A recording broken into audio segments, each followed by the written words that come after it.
Au terme d'une drôle de session, Comment se fait-il qu'entre le 28 janvier, date du premier cas au Canada, et le 9 mars, il n'y ait pas eu de cellule de crise mise en place? Si la chef de l'opposition officielle est en train de nous dire qu'elle savait ce qui s'en venait au mois de janvier, février, là, bien, je me demande pourquoi elle ne s'est pas levée en chambre. les libéraux reprochent une réaction tardive, le va-et-vient du personnel entre les établissements, un manque au niveau des équipements de protection. Au Québec, il a fallu attendre le premier cas, 1 mois et demi plus tard, pour que la ministre décide d'acheter du matériel. Je trouve ça vraiment injuste que la chef du Parti libéral laisse entendre qu'on n'a pas agi assez vite. Le premier ministre dénonce de nouveau les décisions de l'ancien ministre de la Santé. Il nous a laissé un réseau avec 10 000 employés en moins. C'est là qu'était le vrai problème. Moi, je serais gêné. On a questionné aussi le rôle de la santé publique. La communication qui était hésitante à bien des égards entre la santé publique et le politique, et parfois ça se confondait. Au début, c'était clair que c'était la santé publique qui était aux commandes.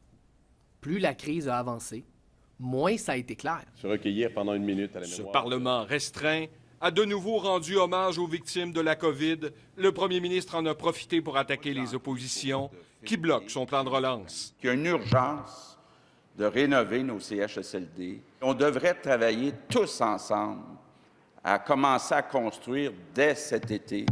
Malheureusement, ça ne sera pas possible. Dans une ultime tentative, 5 ministres ont défilé tour à tour pour expliquer l'importance de cette loi. Il y a eu un très bon travail de désinformation par l'opposition. Ils maintiennent que l'objectif est de réduire les délais pour lancer les projets. On va faire les ajustements nécessaires.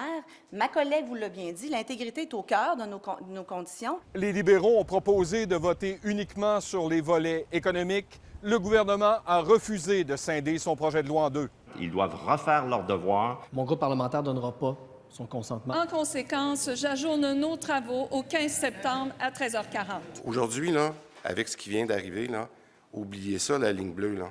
Oubliez ça, là. C'est très clair. Alors, c'est pas juste de dire est-ce qu'on va construire ou pas une école. On va continuer de planifier nos écoles. Les débats reprendront en septembre. Alain Laforêt, TVA Nouvelle, Québec.